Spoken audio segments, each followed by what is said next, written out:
These are all about the gnarly rides and epic sales. Welcome to WatchMojo.com, and today we're counting down our picks for the top 10 extreme sports. Stop.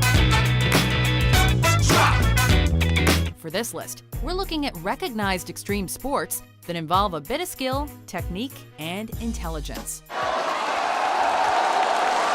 So with all due respect to the running of the bulls, which involves running and attentiveness, that event didn't make our list. Number 10, bull riding. Play the game, you take the pain, you know the dangers, and you're willing to pay for them to do what you love doing. So you think you're a tough guy, eh? Well, let's see you last 8 seconds getting your ass or twig and berries handed to you on top of a raging bull. Some people get their kicks by running away from such beasts. But whether you're an American rider or one overseas, there's nothing quite like the intensity of preparing for and executing this challenge. You step off of one of those bulls, you're 10 foot tall and bulletproof. It takes a certain breed to sustain this kind of lifestyle. And while people flock to events to see bull riders do their thing, there's not much they can do when the bull hits the fan. And then all of a sudden, going from perfect to horrible. Number 9, volcano surfing. I push off. Moments later, I'm ass-turning down the pumice. The advent of this 21st century extreme sport has been credited to Zoltan Istvan, and it involves a bumpy ride to the dark side of an actual volcano. That's right, a couple thousand years ago, the poor residents of Pompeii were essentially buried alive thanks to Mount Vesuvius. And now, adventurers fight back against volcanoes, so to speak, by getting all up in their business. Go. Times have changed, of course, but one must always be aware of getting all carved up by chunks of ash and flying debris. Oh yeah, the explosive lava is something to think about as well. Number 8, ice climbing. It's a 100-meter vertical ice shield, nearly rock hard because the sun never hits it. We all know that mountain climbing is for pansies, right? So that's why this slippery sport has gained such momentum in recent years. We're kidding, of course, as both rock and ice climbers are equally adventurous and crazy.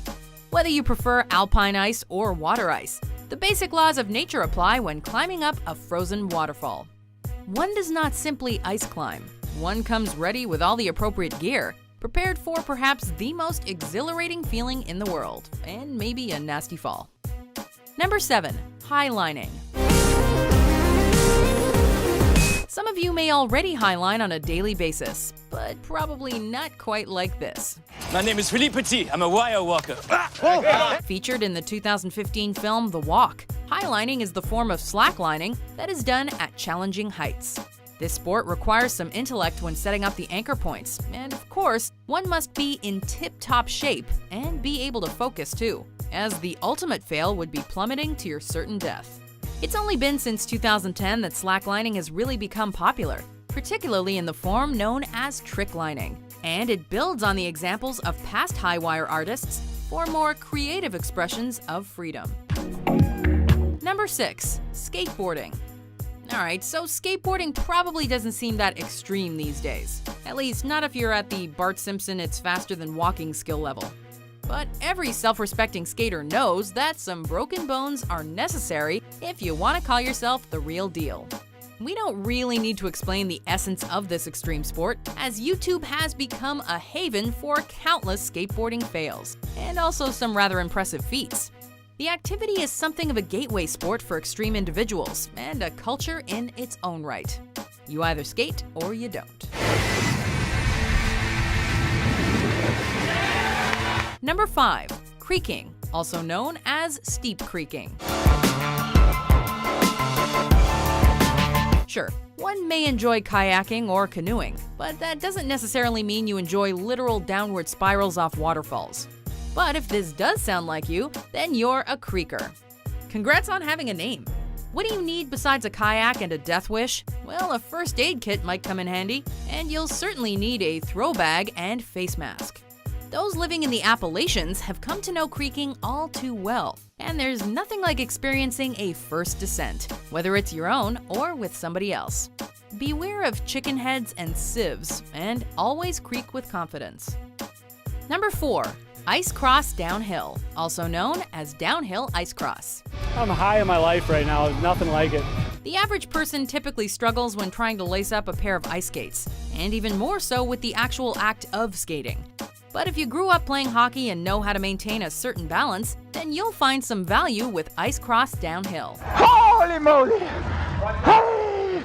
Do you think they can go any faster than me? Here's what happens. Skaters shoot down a walled track and try not to break their asses. It's just like downhill skiing, except with sharp skates and hard ice. As you can imagine, the average ice cross downhill fail will make anyone wince, especially if you happen to be executing the failure in question. Number 3, motocross. Gotta always jump something.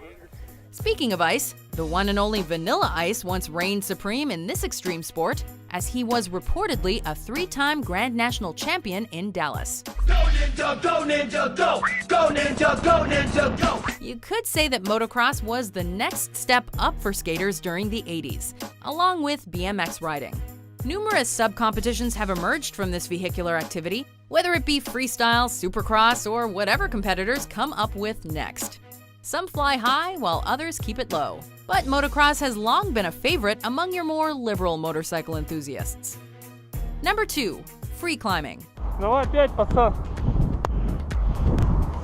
the big question. Are you an aid climber or a free climber? Not sure? Well, if you're the former, you'll need some help reaching your destination. But if you're the latter, then you're on your own. Literally. You know, you commit, you're like, I'm doing this, here I go. But then after like a couple hours of being all committed, you're like, man, I'm tired. Sure, free climbers take the appropriate measures to prevent, death. But the point of it all centers on the trendy concept of do-it-yourself. There's always that one glance down inside of the corner of your eye. Because once you make the turn and look, you're like, oh man, I am high. When you're a kid, you climb trees. But if you're an experienced free climber, you reach a bit higher.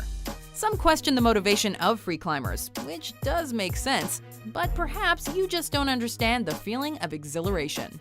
It'd be sort of like asking a gymnast what they're thinking about while they're doing the routine. Ideally, they're just executing it perfectly. Before we unveil our number 1 pick, here are some honorable mentions.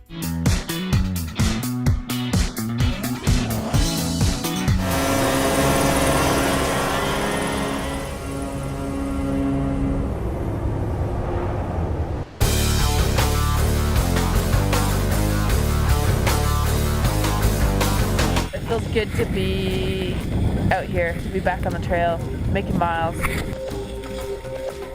Number 1, wingsuit flying, also known as wingsuiting. If you're too scared to skydive or base jump, then you definitely won't be wingsuit flying.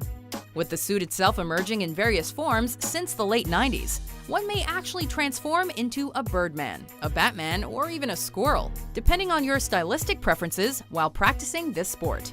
Of course, a parachute will be needed for a safe landing, and you may also need a hefty set of balls or a sturdy pair of ovaries. With the arrival of jet-powered wingsuits in recent years, there's no telling how this extreme sport will evolve for space oddities in the coming decades.